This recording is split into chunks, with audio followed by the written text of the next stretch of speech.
So it turns out Scallop Wars were the big talking point a couple of weeks ago, and especially the UKIP people were absolutely freaking out about this.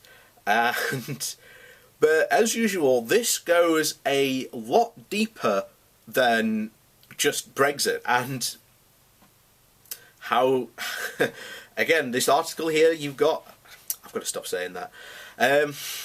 This article basically says, look, the French versus Britain Scallop War goes much deeper than Brexit. So, and this also puts to bed a lot of the ridiculous propaganda that you've seen, I've certainly seen, about this whole Scallop War thing. So, 40 French fishing boats attacked 5 British boats in the Channel. Stones and smoke bombs are thrown. Rude words are exchanged in 2 languages. The British retreat.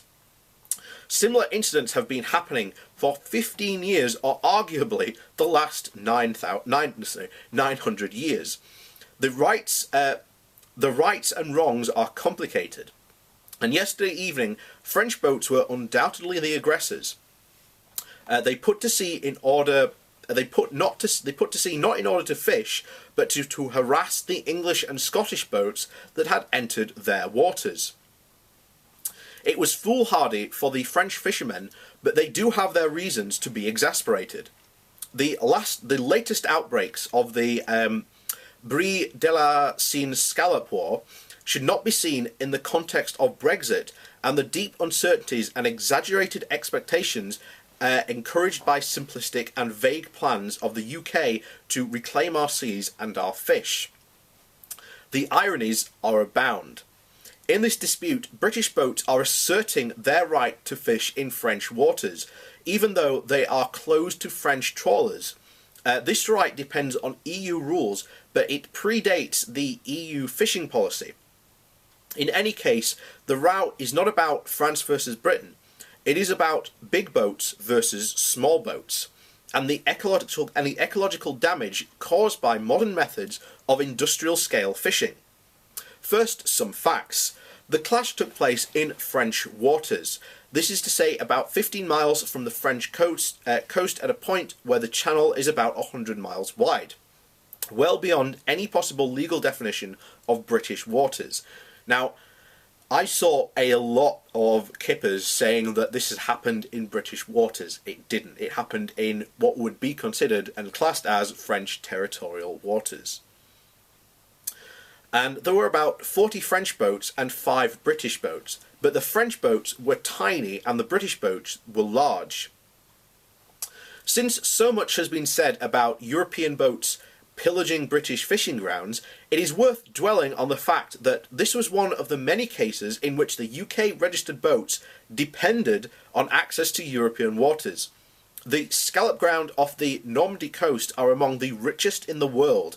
The scallops, or the Conilles Saint-Jacques, are dredged by UK boats and are mostly sold back to the continental market. Under the terms of the Common Fisheries Policy, boats do have the right to dredge scallops up to about 12 miles from the French shoreline. The French fishermen have never disputed that right.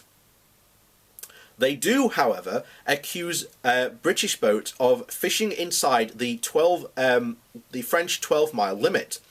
They are furious that British boats don't have to observe the summer closure of this scallop fishery from about the 15th of May to the 1st of October, imposed 15 years ago by French authorities to conserve stocks. Since this is a national regulation independent of the Common Fisheries Policy, British and Irish boats do not have to respect it. In recent years, the British and French governments have negotiated a bilateral deal. Small boats could enter the closed French waters for a limited number of days at sea. No such agreement has been reached at all this year. Worse, from the French point of view, the relatively small British boats that used to come over from Newlyn and Brixham in the West Country have been joined by mega boats from Scotland. One of the vessels attacked on Thursday night was the Honeyborn III from Peterhead, a Scottish vessel belonging to a Canadian-owned company.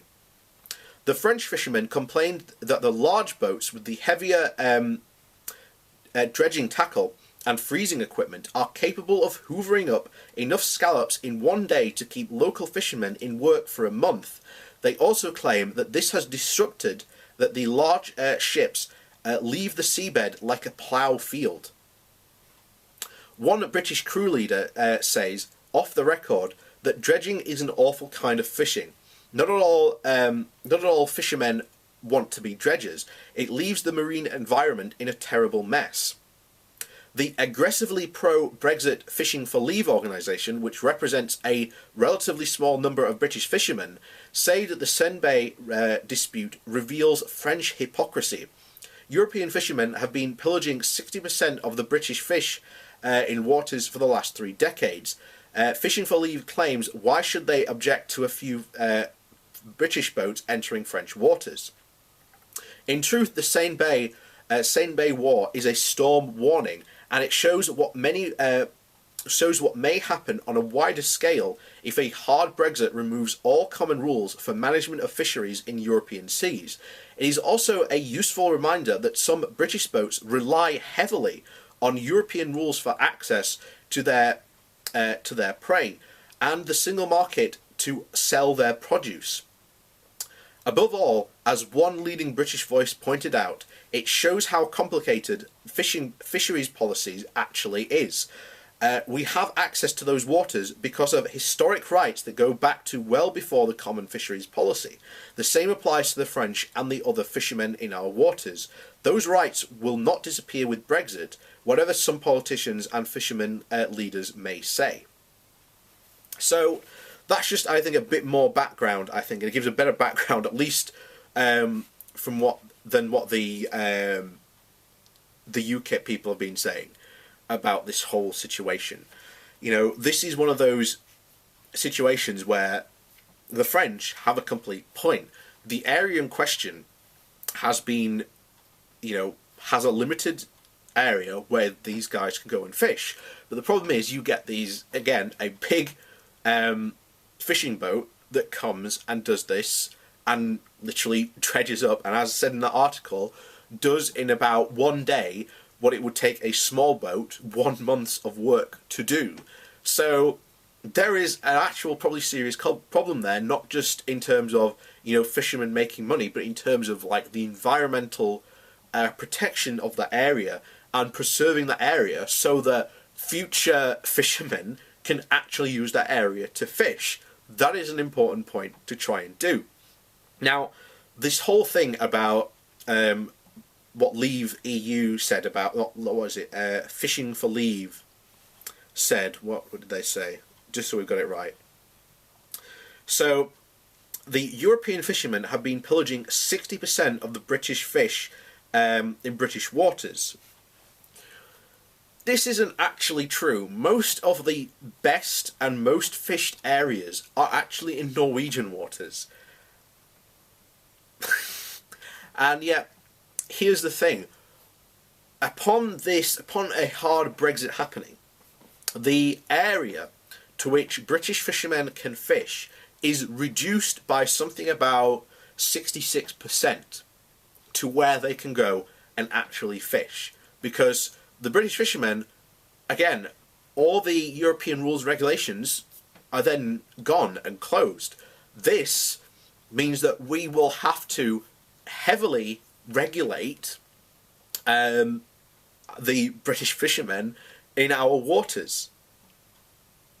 And here's the thing, they can't go and just fishing the European waters or the French waters or the Norwegian waters, because they don't have the rights anymore to fish there. So ironically, one of the best things we could actually do after Brexit is actually rejoin the common fishing policies, because it would be better for the British fishermen.